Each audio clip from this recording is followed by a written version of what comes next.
First quarter comes to a close, 14-0 G-Men leading. They have the ball at the 23-yard line when we get back to action. So all Graham here to start. Bearcats need to get something going offensively as things have been less than ideal on that side of the football. The defense is trying, but all the playmakers on this Graham team are making it tough. Yeah, they are, Dylan. I mean, it's, but, the Bearcats aren't out of it yet. The defense just has to dig down deep right here and make a stop. Yeah, it'll be first down and 10 when we get back to it at the end of the first quarter. We'll switch sides of the field. Again, today's game is brought to you by State Farm agent Barbara Williams. So you've cut back on everything from lattes to lunches, but if you're still coming up short at the end of the month, try this. Give State Farm agent Barbara Williams in Bristol a call for a free discount double check. She'll show you how something as simple as combining car and home policies could save you hundreds of dollars a year. Because being there to help keep more of your money in your pocket is why State Farm agent Barbara Williams is here. Like a good neighbor, State Farm is there. Also, if you can't get enough Southwest Virginia football, did you know there's a website dedicated to all 46 Southwest Virginia teams? Visit CoalfieldSports.com. Plus, Bearcat fans can enjoy previews and recaps each week by none other than Doug Rose. That's right, the beat writer for the Virginia High Bearcats. I've enjoyed it all year long. I saw Coach Dubel, from former Northwood coach, former Patrick Henry assistant at the game last night. He was talking about Coalfield Sports. He's going to be doing some stuff as they run up the middle this time with, looks like, Booker up the middle, and he stopped for a gain of a yard, and it sort of sticks to the same trend as we open the second quarter. The inside game is great for the Bearcats. It's when they go to the perimeter that trouble happens to them defensively. Yeah, and that's pretty much been every defense that's Graham's faced this year outside of Bluefield. They have so much speed they get to the edge, man. They're hard to contain. Second down and 9. They throw out wide this time. Again, Booker off the right side gets inside the 10, and he's twisted down at the 6 or 7 yard line. That was one of those where no one was open. He just checked it down in the flats, and the Bearcats were late to react, and it's a first down and goal coming up as they pick up about 16 there on the play. That's Booker that time, who fumbled earlier in the game, picks up the first. Yeah, that was a good job by Cam going to his check down because the secondary had good coverage, but they just forgot about the back in the backfield who come out as the check down, and he was wide open and made the play. So Cam Allen and company break the huddle at the 10-yard line. The ball's sitting at the 6. 3 wide in this formation. This is the heavy set, and Allen's just going to run it off left side. And he's met right at the 1-yard line. It looks like we stopped him short. Ratcliffe was there, and he's holding on to his elbow and hand area on his left side, but looks like he's okay as he's gotten up. Ratcliffe was there to meet him along with a couple of others. I think John Malumbo, who got washed down that way. Yeah, that was good contact right there. That was a nice physical play by the defense. Second and goal from the 1-yard line as Graham tries to go up by 3 TDs. A late movement there as they had to move a guy in to the formation. This time it's just a sneak. The ball comes out. Oh, and they blew it dead. As timeout. They gave him a timeout. Oh, what a play. Coach Chris trying to get to the refs here to figure out if there was a timeout call. Oh, man. Yeah, he fumbled it right at the 1-yard line. Yeah. It was going to be the Bearcats football. Bazell had picked it up, and he was running. Yeah, that was the play the Bearcats needed right there, and the side judge gave Coach Palmer the timeout, evidently. Coach Chris talking with the refs. Man, what a swing that could have been. Wow. That's it, man. That's the type of plays you need when you're an underdog. That could have been huge because Torian had nothing but green in front of him.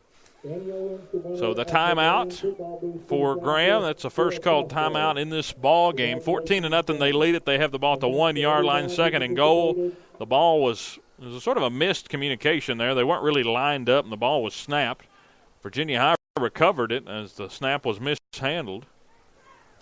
But it'll stay with Graham thanks to the timely timeout. What a play, what a decision there. If you're a second late, that's Virginia High football. That's right. That's a great job there by Palmer. I guess he saw the confusion you were talking about and was able to get it in the nick of time.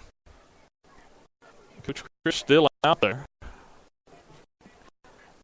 Second down and goal as he heads back to the sideline. Of course, you're always trying to gain a possession, especially when it's down this far. Absolutely. This time, Graham will go under center with Allen. And they'll sneak it off the left side. It looked like he dropped down before he even did anything. He fumbled it. Yeah, Bearcats are holding up. Bearcats what a play. Fumbles. What a play. By Graham inside the 1 yard line. That's why Cam went down to a knee, because he went down to a knee immediately. He never had the ball. You got to think a team that has primarily offensively, they're from the spread, going under center like that might have threw them off. Yeah, threw them off. It is a timing situation. I know. I played center for the Bearcats, and we never did the shotgun. But, the difference between pistol, shotgun, and under center it's a complete difference, night and day. So the fumbled snap, we don't have who recovered it, of course, just in that pile that was there. But Bearcat football 1st and 10 from their own 1 yard line. I think at the, Yeah, I think it's even inside the 1 yard. I think the nose of the football is just inside the one, it looks like. So we'll see what offense comes out here on the field for the Cats. Never know, do you? No, you don't. I'm curious to see myself backed up this far. And their wind's blowing right into their faces. Coach Christ, it appears, is going to burn a timeout. And we see this on the quick change a lot. Yeah. Teams having to use timeouts with, personnel and not having enough coaches to line up guys if a turnover does happen. So. Right. It's another mistake that the Bearcats just have to be able to take advantage of. Could Coach Chris possibly be asking if that ball might have been in the end zone? He could be. He could. I think if you could see him right now, he's talking to the head ref, and he's wondering if the Bearcats didn't recover it in the end zone. Either way, though, it's a crisis averted. Absolutely. Basically, they didn't get that one fumble wasn't officially a play. But it ended up, being deja vu. Turn around, fumbled it again right after. I thought it was weird right off the snap because Cam went down to a knee immediately. But from our vantage point, we couldn't really see what was going on until the defenders for the Bearcats started pointing that it was their ball. So the Bearcats burned their first timeout of the afternoon. Again, if you're just tuning in, 10:09 to go second quarter. Cats trail Graham 14-0. But Graham with 2 fumbles here in the first half of tonight's game. Fumbled on the first drive at around the 40 of Virginia High, and this time they fumble at the 1 yard line, getting ready to go in. Looks like we went back to the traditional offense. No, I'm sorry. Yeah. I thought I saw Jamie on the field. So that's Stevie even back by here. They're going under. Well, they've got 2 wing backs in this formation. They're just going to run power right side with Rose, and he's still up past the 10 and falls forward to the 15-yard line. That was just Wildcat that time with the wing back coming over into motion as a lead blocker. Yeah, that's a big play right there. At any level of football, when you're backed up deep in your own territory like that, to be able to get a first down is huge. Now they can run their entire playbook. 16 yards, make it 17 on that first down and 10 run by Rose, and it's a BSN Sports first down. The first down since the first drive of the ball game for the Bearcats. Again, the Cats deferred to the second half, so they'll get the ball. Yeah, what we need right here is a nice time-consuming drive score. Drive. Yeah, that would be great. They go this time with the 2 running backs at quarterback with Rose, and he'll keep off the left side, and he's dropped for a loss of 2. Yeah, you could tell the timing was off on that play, Dylan, because as the wingback that was in motion went in motion, he was actually past Aaron before the ball was snapped. So when he turned around to fake, nobody was there, and Graham wasn't fooled. Yeah, you got to think the timing is everything on that play because the person who's playing quarterback, if we're going to call it that, the quarterback can't see where the motion guy is. It's all about feel. Absolutely, and considering they just started practicing this on Monday, they're doing okay so far. Second down and 10, Bearcats from their own 15-yard line.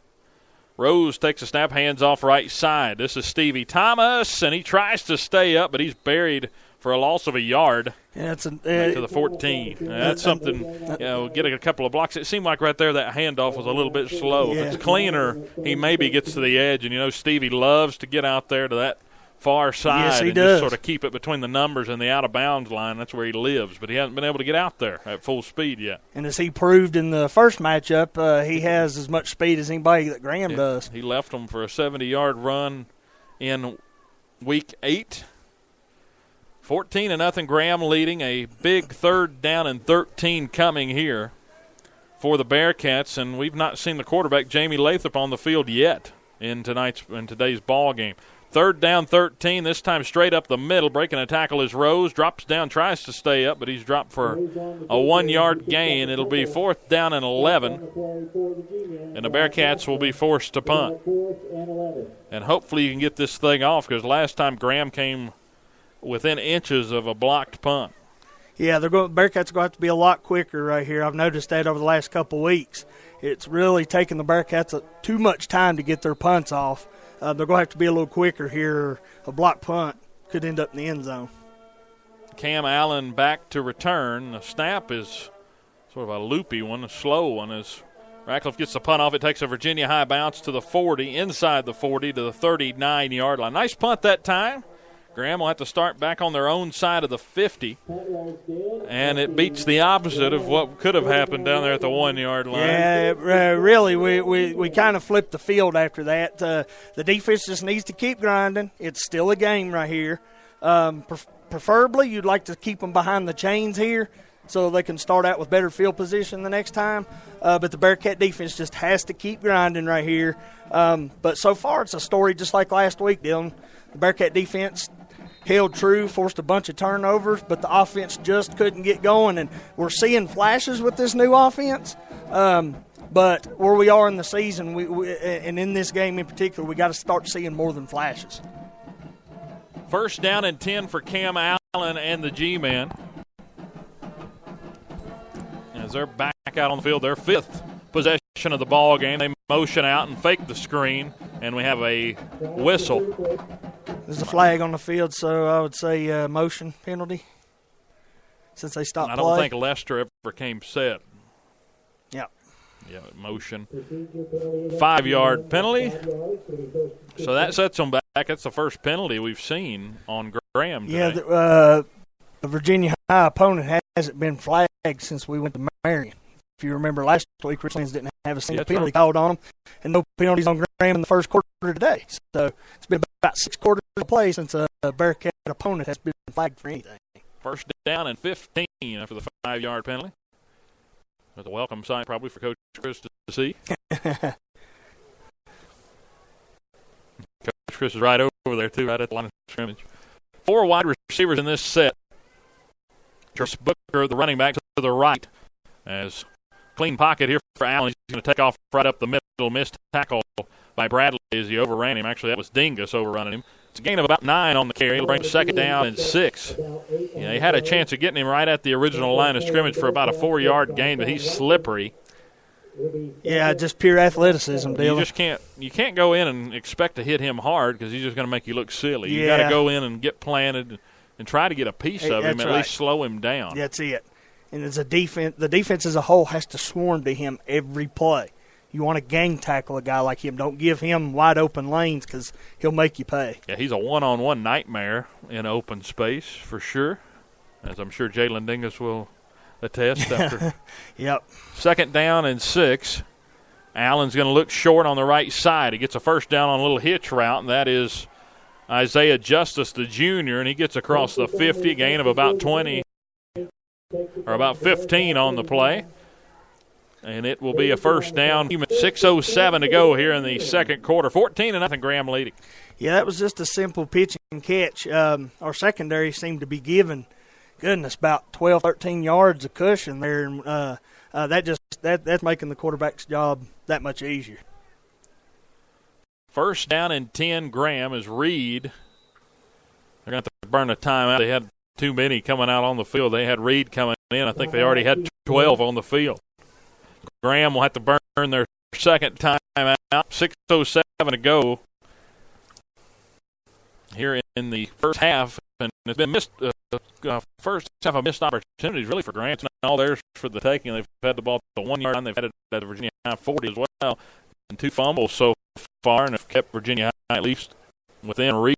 14-0 the score on this cold Saturday. As appears winter time is close to shut up. I was expecting to see a little bit of snow when I got here. I know the forecast was, but I had heard from one of our members at swvfootball.com that someone who was here said there was a small blanket of snow on the ground when he woke up this morning. So I expected to see a little bit of powder, but it definitely feels like snow weather, It does. doesn't it? It's only going to get colder from